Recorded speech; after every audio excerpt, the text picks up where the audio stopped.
You should be a monster. You know, because everyone says, well, you should be harmless, virtuous. You shouldn't do anyone any harm. You should sheath your competitive instinct. You shouldn't try to win.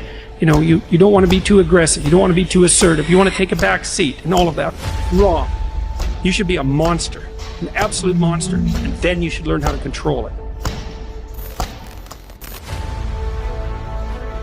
You know, it should go without saying that life definitely has its share of hardships.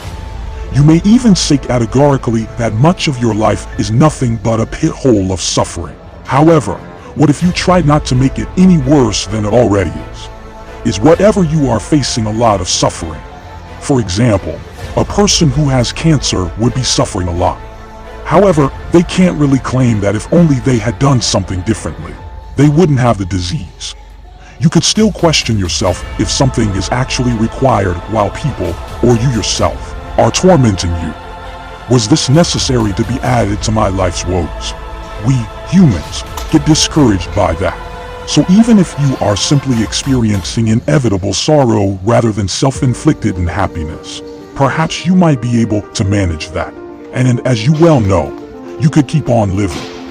You might be able to handle it without developing a permanently cold nature. Thus, indeed life is a pit hole of suffering and might not have a higher purpose. This could feel true especially when you're feeling blue, yet it still raises the question of how great you could make of something if you didn't want to make it worse. It might be bad, but at least it's not hell, right? That would be the worst case scenario in the worst case